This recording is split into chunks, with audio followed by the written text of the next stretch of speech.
A gente vai ter a palestra da Gleice de Lima Xavier, do Instituto Senai de Inovação em Materiais Avançados. Ela vai falar sobre utilização da tomografia de raios-x para análise de peças poliméricas. Gleice, seja bem-vinda. Tá? Muito obrigada. Tá bom. Bem-vinda, Gleice. Agora o palco é seu. Obrigada. Tá boa tarde, pessoal. Tudo bem com vocês? Hoje o tema da nossa palestra, né, aqui nesse painel, vai ser a utilização da tomografia de raio-x para análise de peças poliméricas.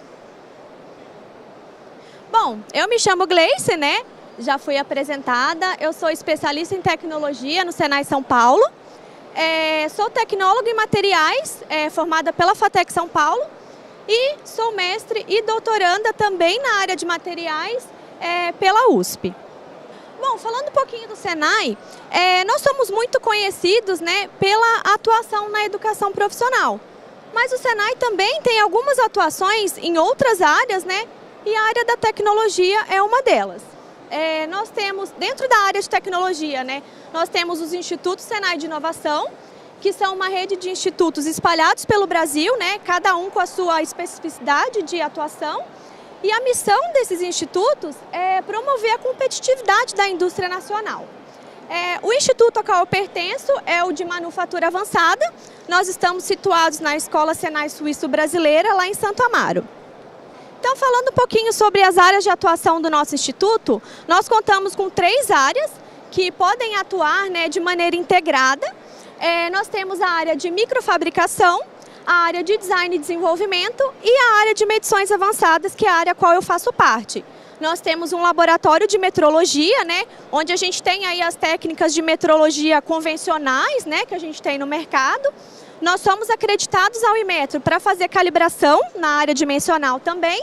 E além dessas técnicas, né, da metrologia tradicional, nós temos algumas técnicas de caracterização e medição mais avançadas, como a tomografia de raio-x, que é o tema aqui da nossa apresentação hoje. Então, né, para a gente entender um pouquinho a tomografia de raio-x, vamos começar lá pela origem da palavra, né? O que significaria tomografia? A tomografia é uma palavra que teve sua origem no grego, né? Onde tomos vai significar para a gente cortes ou seções, né? E grafia vai significar a escrita ou a descrição desses cortes ou dessas seções. Então a gente vai conseguir, né, criar imagens detalhadas de cortes transversais em um objeto ou em alguma parte do nosso corpo. Porque eu acredito que vocês conheçam muito a tomografia médica, né? A tomografia industrial talvez para muitos aqui seja uma novidade, né? Mas a gente consegue aplicar isso no meio industrial também. Então o que a gente vai conseguir? Opa, volta.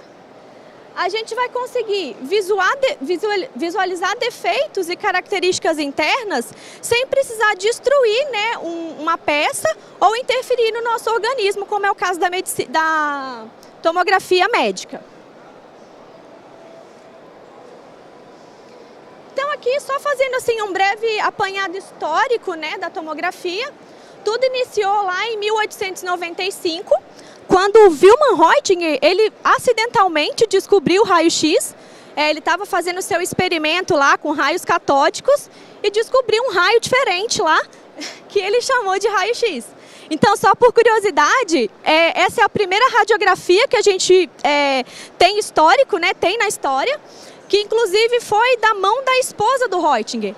E só para vocês terem uma noção, para ele conseguir fazer essa tomografia, ele precisou expor a mão da esposa dele ao raio-x por 15 minutos. O que algo hoje, assim, na medicina é inconcebível. É impossível a gente ter uma exposição tão prolongada, né, a uma radiação dessa forma. Depois, em 1917, nós tivemos o Johann Radon, que ele desenvolveu toda a base matemática para que no futuro, né, pudesse ser utilizada no desenvolvimento da tomografia, que foram as transformadas de Radon. Em 1940, nós tivemos a primeira patente do que pode ser considerada tomografia de raio-x. E ela foi, né, feita aí pelo Gabriel Frank. No entanto, ele tinha muitas limitações tecnológicas, principalmente em função da computação que não era desenvolvida naquela época, né? Então, ficou por isso mesmo. Ele teve essa primeira patente, não desenvolveu muitos estudos e ficou por isso.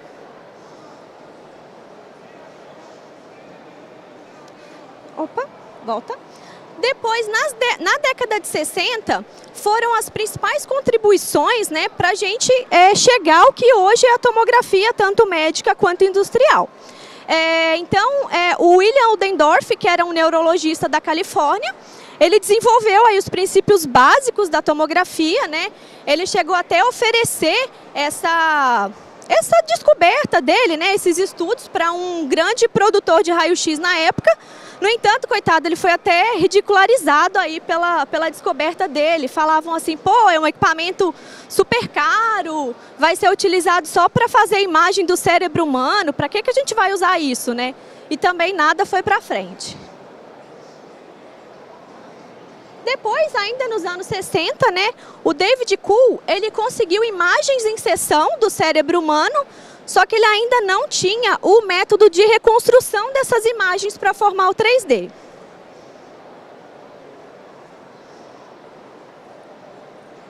Beleza. Ainda nos anos 60, o Alan Cormack, que era um físico americano, aí sim ele desenvolveu os métodos das reconstruções dessas imagens, né, dessas projeções. E... Opa, volta. Opa, tô atrapalhada aqui com o passador de slide.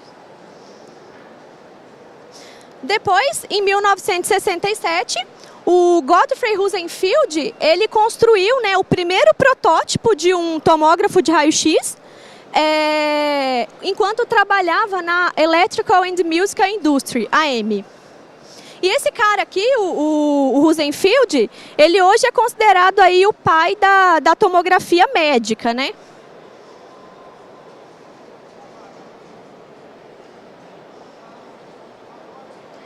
Aí os anos 70, eles são marcados aí pela implementação, de fato, da tomografia na área médica, né? Então nós tivemos aí, né, o primeiro tomógrafo que foi instalado em um hospital em Londres, que foi em 1970. E depois, em 1971, quando a gente teve a primeira tomografia de raio-x, que foi de um paciente com tumor cerebral. Então vocês podem observar aqui que é uma imagem assim bastante pixelada, né, bastante sem resolução, né? No entanto, ela ajudou muito aí nesse desenvolvimento e nessas descobertas. E por fim, em 1979, o Godfrey Rosenfield e o Alan Cormack, eles ganharam, né, o Prêmio Nobel de Fisiologia e Medicina, em função aí desses descobrimentos e dessas pesquisas que eles fizeram para contribuir com o avanço aí da tomografia de raio-x. Bom, então,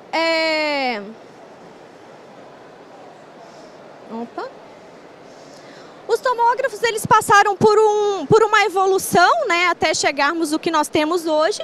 Eles passaram por 5 gerações. E o que se buscava, né, com essa evolução, né, dos tomógrafos?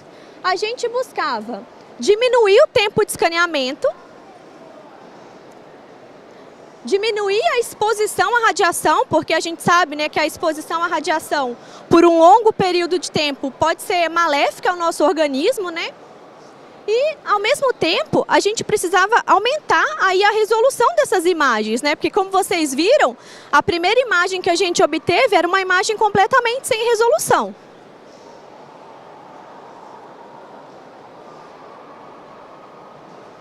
Bom, por que eu estou falando de tomografia médica até agora e não falei nada de tomografia de raio-x industrial, né? Porque a tomografia médica, ela foi a base... Ela foi a base para a tomografia de raio-x industrial. Então, tudo que a gente tem de tomografia de raio-x industrial foi baseado na tomografia médica. Vou trocar de lado para ver se melhora, gente.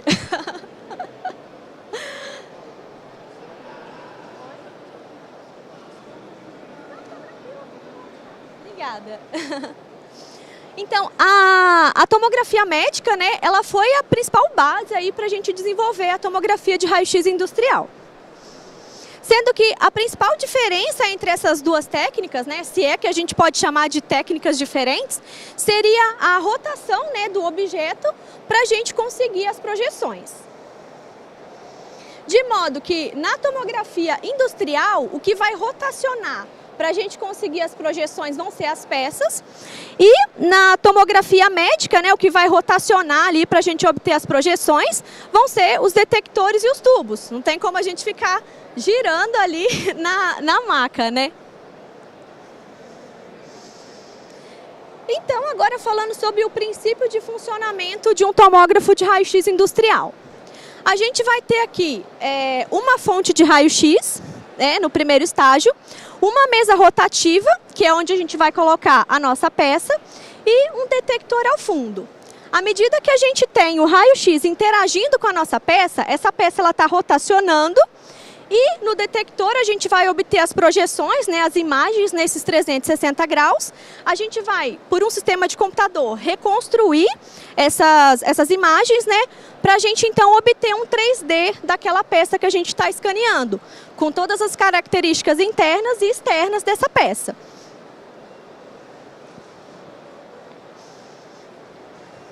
Então, falando um pouquinho sobre a fonte de raio-x, né?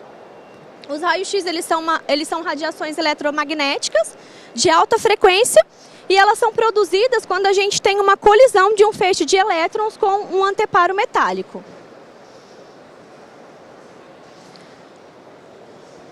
Aqui no segundo estágio, que é quando a gente tem a mesa rotativa, a gente tem um fenômeno acontecendo que se chama atenuação de raio-x. O que seria essa atenuação de raio-x, né?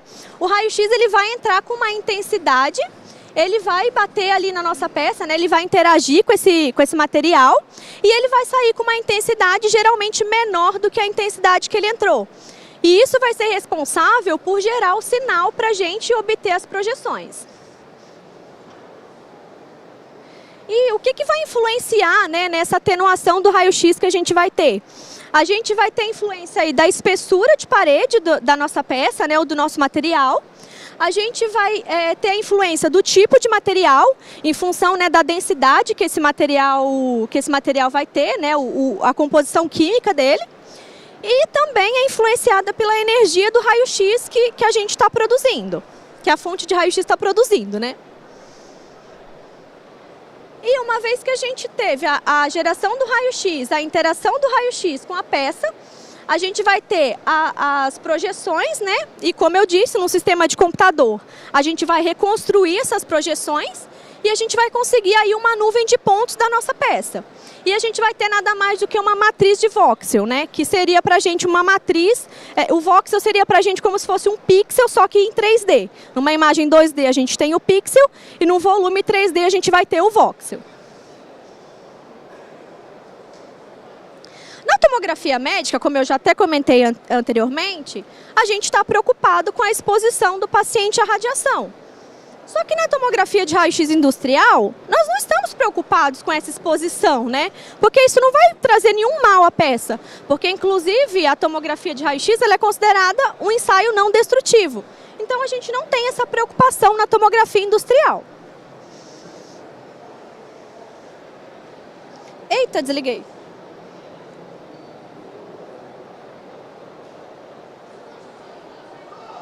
Pronto.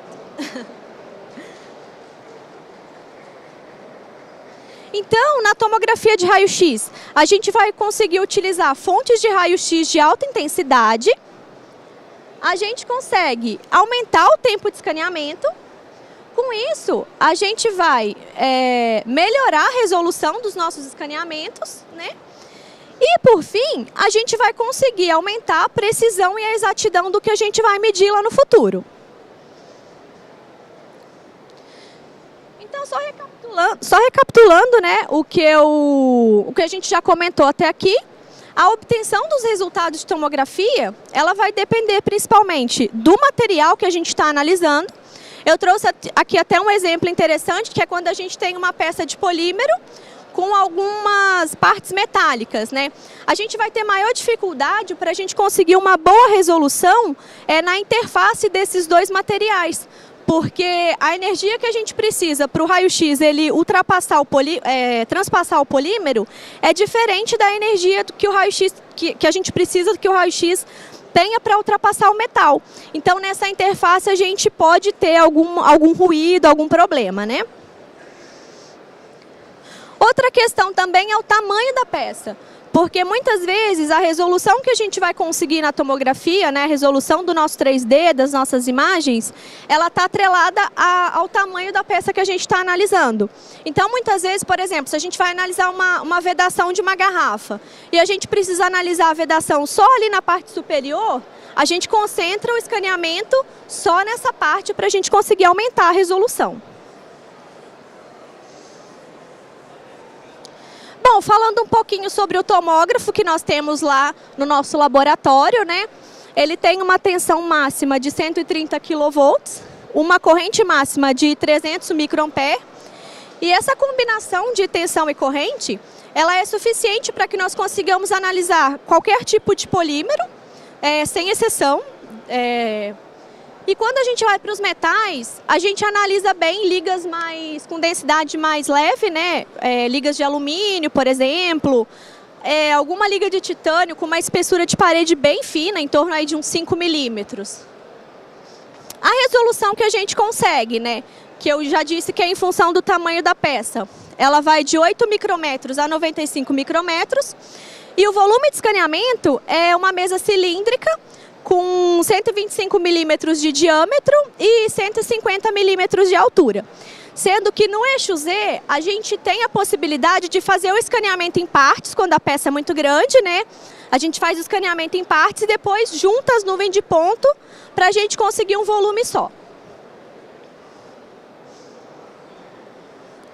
E os setores que a gente atende, né, com a tomografia de raio-x industrial, aqui eu só coloquei alguns para exemplificar, é principalmente o setor de embalagens, né?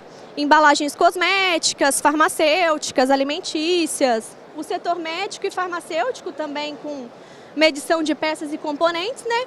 E também o setor automotivo. Aqui eu trouxe alguns exemplos de aplicação da tomografia de raio-x industrial, né? A gente consegue fazer análise de acoplamentos, né? Aqui a gente tem, todos os casos aqui são reais, gente, que a gente fez no laboratório, tá? São análise de acoplamento, é uma análise de acoplamento numa válvula, né? Então a gente precisava analisar essa região, estava tendo algumas interferências, a válvula estava travando, né? Então a gente conseguiu fazer essa análise internamente sem precisar destruir essa válvula. Aqui também uma análise de vedação. Aqui é uma garrafa com uma tampa, né? A gente precisava analisar essas interferências aqui nessa região. Defeitos internos, né? Alguma trinca interna que possa vir a ocorrer, né? A gente precisou analisar esse tubo, ele estava tendo um vazamento. Esse é um dos casos que a gente realizou o escaneamento em partes, né? Nós realizamos o escaneamento em duas partes, a parte superior e a inferior. Ele tinha aí uns 250 milímetros de altura. Então a gente conseguiu ver que tinha uma trinca bem aqui nessa região, né? É muito utilizado também para engenharia reversa. A gente consegue, né, a partir da nuvem de pontos que a gente faz o escaneamento, exportar o arquivo STL, para a gente conseguir aí modelar em cima desse arquivo STL, né? Análise dimensional por comparação com CAD. A gente vai obter a nuvem de pontos da nossa peça, né? E a gente vai sobrepor essa nuvem de pontos ao modelo matemático dela. E aí, né, através de uma escala de cores, a gente vai conseguir identificar os desvios dimensionais que a gente tem nessa peça. Medição 2D convencional mesmo. Esse caso aqui da esquerda é uma embalagem de colírio. O cliente estava suspeitando de ter uma perda de massa do produto, né? Então ele estava investigando o que poderia ser. A gente analisou os acoplamentos ali da garrafa, do frasco com a tampa, né? A gente realizou algumas medições e tudo isso sem destruir ou precisar nem abrir, né, a embalagem. A gente pode ver aqui que ela está até com lacre, ó. E aqui, né, do lado direito, a gente tem uma medição de blister, de comprimidos, né, de cartela de comprimido. Aqui uma análise de porosidade interna 3D, então a gente faz o escaneamento da peça e a gente consegue identificar aí os vazios, né, os poros que a gente tem aí dentro dessa peça, principalmente quando é uma peça injetada, uma peça polimérica injetada, né, que a gente sabe que é um processo que pode ocasionar poros, né. Então a gente consegue verificar a concentração desses poros na peça, a posição desses poros, diâmetro, volume. Tudo isso com a tomografia de raio-x. Análise de porosidade interna 2D também, né? A gente faz o escaneamento e escolhe aí um plano, né? Um slice para a gente tá avaliando a porosidade nesse slice. A gente consegue verificar também diâmetro, a gente consegue verificar a área, né? Que esse poro ocupa na peça. Aqui algumas referências, né, que a gente utilizou para montar esse material. E vou deixar aqui o meu contato, é o meu e-mail e o telefone do laboratório, caso vocês tenham interesse em nos visitar, conhecer o laboratório, conhecer melhor a técnica, o equipamento. A gente está de portas abertas para receber vocês. E gostaria de chamar vocês também para conferir o stand do Senai, que é o D07 aqui na feira. Muito obrigada pela atenção de vocês e caso tenha alguma dúvida... Palmas para Gleice, muito interessante, Gleice, muito bom. Pessoal, alguém gostaria de fazer uma pergunta? Podem fazer aqui ou no stand, né? Então, legal. Então, a gente encerra por aqui o dia de hoje com essa palestra aqui muito interessante e brilhante. Obrigado. Obrigada. E amanhã tem mais, a gente começa aí com o painel aeroespacial, hein? Muito legal, tá bom? Pessoal, obrigado pelo dia de hoje. Até amanhã.